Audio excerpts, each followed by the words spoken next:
주님께서 그리스도 예수 안에서 저희의 모든 쓸 것을 채워주시겠다고 약속하셨습니다. 혹시 요즘 통장 잔고를 확인하는 것이 두려우시지는 않습니까? 매달 들어오는 수입은 한정되어 있는데 나가는 돈은 점점 늘어만 가고 물가는 계속 오르는데 월급은 그대로인 현실 앞에서 막막함을 느끼고 계시지는 않습니까? 집세, 생활비, 자녀 교육비, 의료비까지 감당해야 할 것들이 산더미처럼 쌓여 있는데 도대체 어떻게 해결해야 할지 모르겠다는 절망감에 빠져 계실 것입니다. 특히 2025년 들어서 경기 침체가 계속되면서 많은 가정들이 경제적 어려움을 겪고 있습니다. 사업이 어려워진 분들, 직장을 잃으신 분들, 수입이 줄어든 분들이 정말 많으십니다.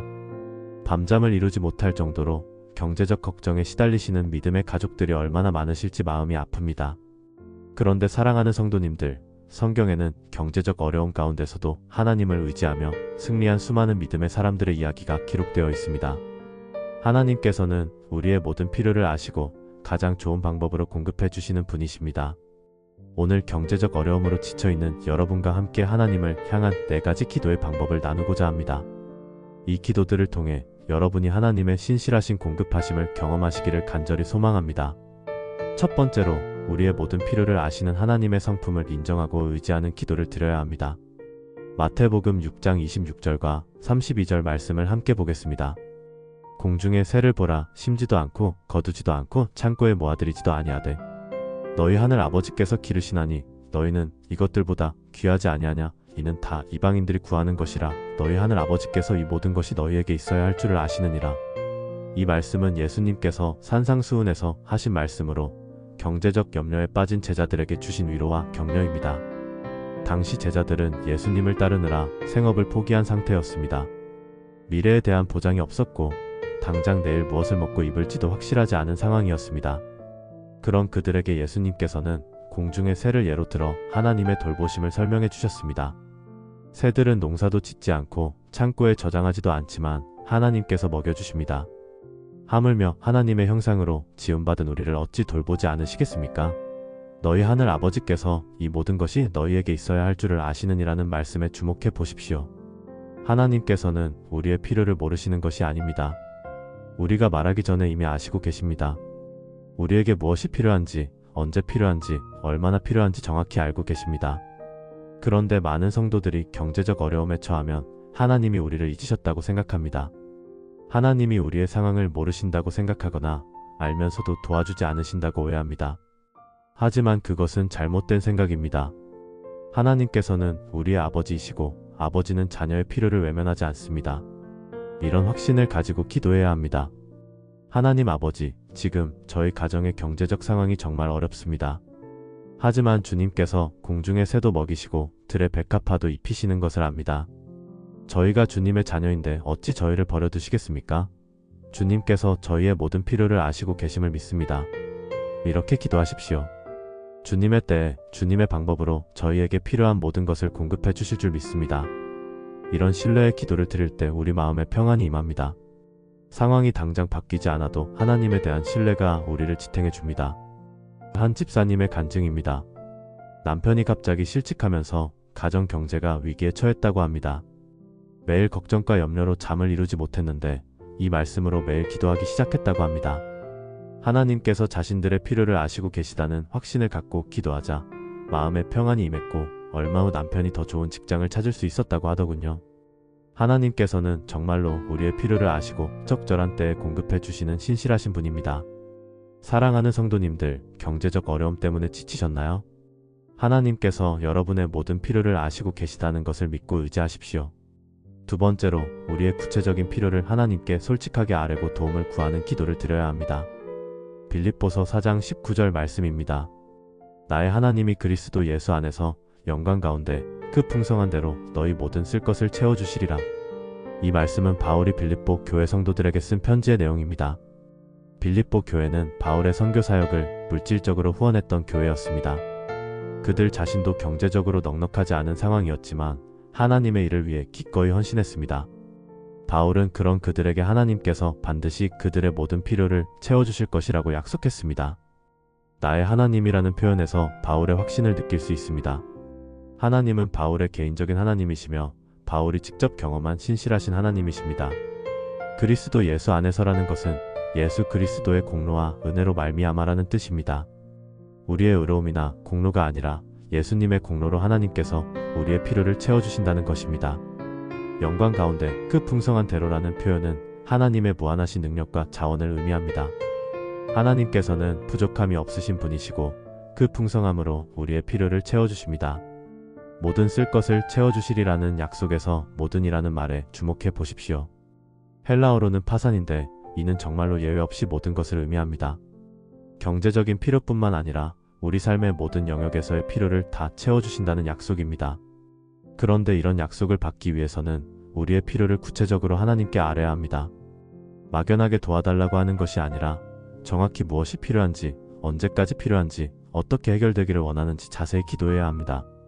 하나님께서는 우리의 모든 것을 아시지만 우리가 구체적으로 기도할 때 그 기도에 응답하기를 기뻐하십니다. 이렇게 기도하십시오. 하나님 아버지, 이번 달 생활비가 50만원 부족합니다. 월세 40만원과 식비 30만원, 공과금 15만원이 필요합니다. 주님께서 그리스도 예수 안에서 저희의 모든 쓸 것을 채워주시겠다고 약속하셨습니다. 주님의 풍성한 은혜로 이 모든 필요를 공급해주세요.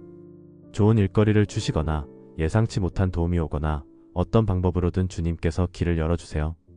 주님의 신실하심을 믿고 기다립니다. 이런 구체적인 기도를 드릴 때 하나님께서 구체적으로 응답해 주십니다. 야고보서 4장 2절에서 너희가 얻지 못함은 구하지 아니하기 때문이요 라고 했습니다. 하나님께서는 우리가 구하기를 기다리고 계십니다. 실제로 많은 성도들이 이런 구체적인 기도의 응답을 경험합니다. 한 권사님의 간증입니다. 자영업을 하시는데 코로나 이후로 매출이 급감해서 월 임대료 200만원을 감당하기 어려운 상황이었다고 합니다. 구체적으로 매달 필요한 금액을 적어서 하나님께 기도했다고 합니다. 그랬더니 새로운 단골 고객들이 생기고 예상치 못한 대량 주문이 들어오면서 상황이 호전되었다고 하더군요. 하나님께서는 정말로 우리의 구체적인 필요에 구체적으로 응답해 주시는 분입니다. 부끄러워하거나 주저하지 마시고 여러분의 필요를 솔직하게 하나님께 아뢰십시오. 사랑하는 믿음의 가족들, 하나님께서는 여러분의 모든 쓸 것을 채워주시겠다고 약속하셨습니다. 구체적으로 기도하고 하나님의 공급하심을 기대하십시오. 세 번째로, 경제적 어려움 속에서도 하나님께 감사하고 신뢰를 표현하는 기도를 드려야 합니다. 하박국 3장 17절과 18절 말씀입니다. 비록 무화과나무가 무성하지 못하며 포도나무에 열매가 없으며 감람나무에 소출이 없으며 밭에 먹을 것이 없으며 우리의 양이 없으며 외양간에 소가 없을지라도 나는 여호와로 말미암아 즐거워하며 나의 구원의 하나님으로 말미암아 기뻐하리로다. 이 말씀은 선지자 하박국이 극도로 절망적인 경제 상황에서 드린 신앙 고백입니다. 당시 이스라엘은 바벨론의 침입으로 인해 완전히 황폐해진 상태였습니다. 농작물은 모두 파괴되고 가축들도 다 죽거나 먹을 것이 전혀 없는 절망적인 상황이었습니다. 무화과나무, 포도나무, 감람나무는 당시 이스라엘의 주요 농작물이었는데 이 모든 것이 소출이 없다는 것은 완전한 경제적 파탄을 의미했습니다. 밭에 먹을 것이 없고 양도 소도 없다는 것은 생존 자체가 어려운 상황을 나타냅니다. 그런데 놀랍게도 하박국은 이런 절망적인 상황에서도 하나님으로 말미암아 즐거워한다고 고백했습니다. 비록이라는 말로 시작해서 할지라도로 끝나는 이 구절의 구조를 보면 하박국의 믿음이 얼마나 확고한지 알 수 있습니다. 모든 것이 다 없어져도 하나님은 여전히 계시고 자신의 구원이시라는 확신이 있었습니다. 여기서 즐거워한다는 말은 히브리어로 알라치인데 이는 환상적인 기쁨이 아니라 깊은 내적 평안과 만족을 의미합니다. 상황에 좌우되지 않는 영적인 기쁨입니다. 기뻐한다는 말은 길인데 이는 춤추며 노래할 정도로 기뻐한다는 뜻입니다. 하박국은 경제적으로는 최악의 상황이었지만 영적으로는 최고의 기쁨을 누렸습니다. 이것이 바로 참된 믿음입니다. 상황을 보고 판단하는 것이 아니라 하나님을 보고 판단하는 것입니다. 지금 당장 통장에 돈이 없어도, 당장 일자리가 없어도, 당장 수입이 끊겨도 하나님께서는 여전히 살아계시고 우리를 사랑하십니다. 그 하나님을 붙잡고 감사와 찬양을 드릴 때 놀라운 일이 일어납니다. 이런 기도를 드려보십시오. 하나님 아버지, 지금 저희 가정의 경제 상황이 정말 어렵습니다. 통장에는 돈이 부족하고 앞으로 어떻게 생활해야 할지 막막합니다. 하지만 주님께서는 여전히 저희의 하나님이시고 저희의 구원이십니다. 지금까지 저희를 먹이시고 입히시며 돌봐주신 주님의 은혜에 감사드립니다. 앞으로도 저희를 책임져 주실 것을 믿습니다. 이 어려운 상황 속에서도 주님으로 말미암아 즐거워하며 기뻐합니다. 이런 감사의 기도를 드릴 때 우리의 마음이 바뀝니다. 절망과 좌절에서 소망과 기쁨으로 바뀝니다. 그리고 이런 마음의 변화가 실제 상황의 변화로 이어지는 경우가 많습니다. 데살로니가전서 5장 18절에서 범사에 감사하라. 이것이 그리스도 예수 안에서 너희를 향하신 하나님의 뜻이니라고 했습니다. 좋을 때만 감사하는 것이 아니라 어려울 때도 감사하는 것이 하나님의 뜻입니다. 2023년의 한 청년의 간증입니다. 대학을 졸업하고 취업이 안 되어서 경제적으로 매우 어려운 상황이었다고 합니다. 부모님께 손을 벌리기도 죄송하고 아르바이트로는 생활비도 부족한 상황에서 하박국의 이 말씀으로 매일 감사기도를 드렸다고 합니다. 상황은 변하지 않았지만 마음에 평안이 임했고 얼마 후 좋은 기회가 생겨서 안정적인 직장을 얻을 수 있었다고 하더군요.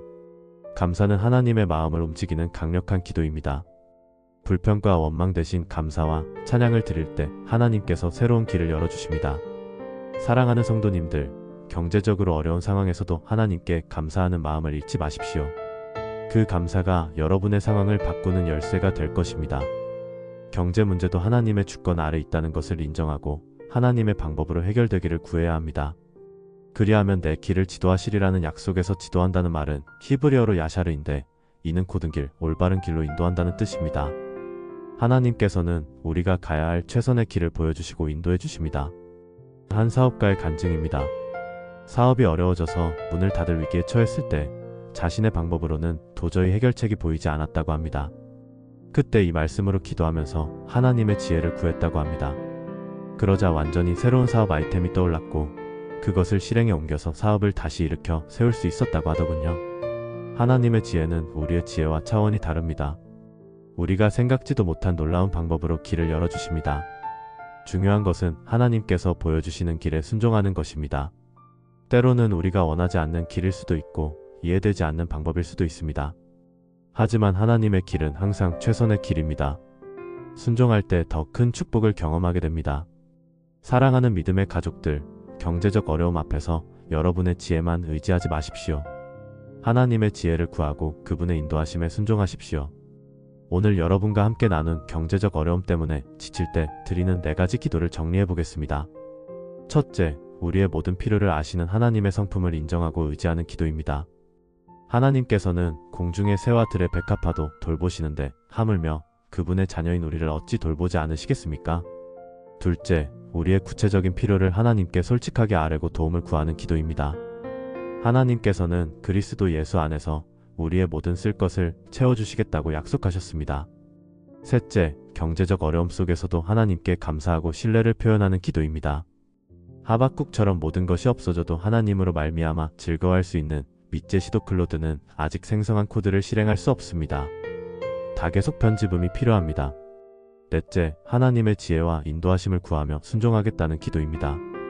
우리의 명철을 의지하지 말고 범사의 하나님을 인정할 때 그분께서 우리의 길을 지도해 주십니다. 사랑하는 성도님들, 경제적 어려움은 우리 인생에서 피할 수 없는 현실입니다. 하지만 그 어려움이 우리를 절망으로 이끌 필요는 없습니다. 오히려 그 어려움을 통해 하나님을 더욱 깊이 의지하고 그분의 신실하심을 경험할 수 있는 기회가 될 수 있습니다. 성경에 기록된 수많은 믿음의 선진들도 경제적 어려움을 겪었지만 그 과정에서 하나님의 놀라운 공급하심을 경험했습니다. 지금은 터널 속을 걷는 것 같아도 반드시 빛이 보이는 날이 올 것입니다. 하나님께서는 여러분을 사랑하시고 여러분에게 좋은 계획을 가지고 계십니다. 때로는 우리가 예상한 것보다 시간이 걸릴 수도 있습니다. 때로는 우리가 원하는 방식과 다를 수도 있습니다. 하지만 하나님의 때는 항상 최선의 때이고 하나님의 방법은 항상 최선의 방법입니다. 포기하지 마시고 끝까지 하나님을 신뢰하십시오. 하나님께서는 종종 우리 주변의 사람들을 통해 도우심을 베푸십니다. 가족, 친구, 교회 공동체의 도움을 받는 것도 하나님의 은혜의 통로입니다. 무엇보다 중요한 것은 이 어려운 시기를 통해 하나님과의 관계가 더욱 깊어지는 것입니다. 경제적 여유가 있을 때는 느끼지 못했던 하나님의 소중함을 깨닫게 되고 하나님의 공급하심에 대한 감사가 더욱 깊어집니다. 사랑하는 성도님들, 지금 경제적 어려움으로 지쳐 계신 모든 분들에게 하나님의 특별한 위로와 공급하심이 있기를 간절히 기도합니다. 여러분의 통장에 돈이 채워지고 좋은 일자리가 주어지고 사업이 번창하고 모든 필요가 풍족히 공급되기를 주님의 이름으로 선포합니다. 무엇보다 이 모든 과정을 통해 하나님의 신실하심을 경험하고 더욱 깊은 믿음의 사람으로 성장하시기를 소망합니다. 오늘 이 말씀이 여러분에게 실제적인 도움과 위로가 되었다면 좋아요 버튼을 눌러주시고 댓글로 여러분의 기도 제목이나 간증을 나눠주세요. 함께 기도하며 서로의 경제적 어려움을 이겨내는 아름다운 믿음의 공동체가 되기를 바랍니다. 여러분이 받은 은혜를 나중에는 어려운 다른 사람들과 나누는 복의 통로가 되시기를 소망합니다. 전능하신 하나님의 은혜와 평강과 풍성한 공급하심이 사랑하는 모든 성도님들과 함께하시어 모든 경제적 어려움을 이기고 승리하는 복된 삶을 살아가시기를 우리 주 예수 그리스도의 이름으로 축복합니다.